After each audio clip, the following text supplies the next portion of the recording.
I truly believe that nature is the best teacher. It's taught me many things. What to wear on a hike, what to do if you see a bear, what kind of leaf not to use as toilet paper.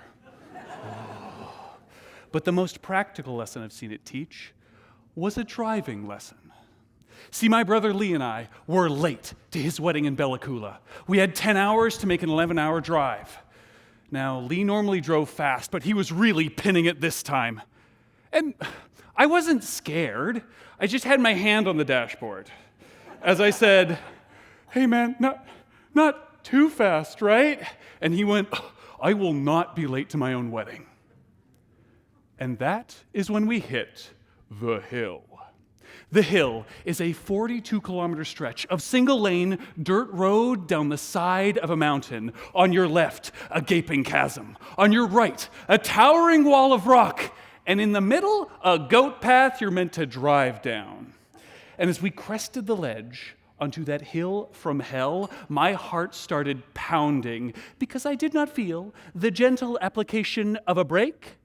I felt the inexorable pull of acceleration driving me back into my seat as we careened down the side of a mountain. I looked over at my brother again and I said, "Hey man, for it to be a good wedding, we have to arrive alive." But he just started to giggle in that seat as a glint of madness went into his eye and a curl of smoke came out from under the hood of the truck. That was when nature made its displeasure with our speed known. Birds took flight all around us, scratching and screeching, begging and beseeching us to slow down. But the truck roared louder and drowned them out. Branches and vines from the trees reached out, trying to grip or grasp any lip or ledge on the edge of the truck. But no luck. The branches snapped and the vines and leaves curled back from the heat of the engine as fire began to tongue out from under the hood, the devil licking his lips with glee. Now, not only did I have a hand on the dashboard, I had a hand on the window and a foot, desperately looking for a brake that was not there. I looked over at my brother and I said, "Think of your soon-to-be wife. Think of your little brother's life. Slow down."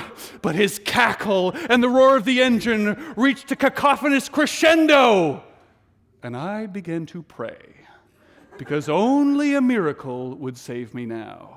We rounded a bend, the back tires of the truck fully going out over the abyss, pitching dirt and grit off the edge. We went off a jump and landed 100 meters lower on the next segment of the road.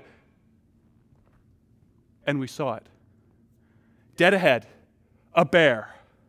A giant of the forest. Its shoulders, even on all fours, were 20, 30 feet off the ground. Its eyes were on fire, its fur was shaggy, and its distaste for our speed? Detectable.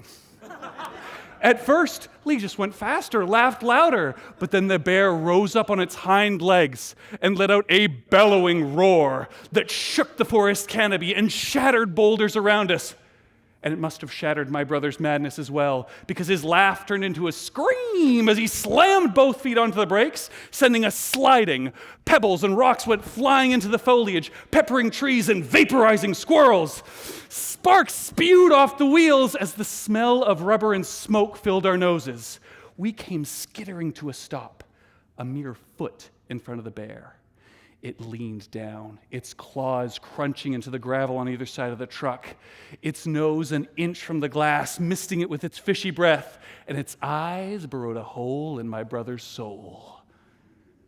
In that moment of silence, I contemplated what leaf I would be using to solve a personal problem I'd just had. The bear, still looking in my brother's eyes, went, leaned back, and walked away. The rest of the drive to Bella Coola was slow. Never faster than 10 under the limit.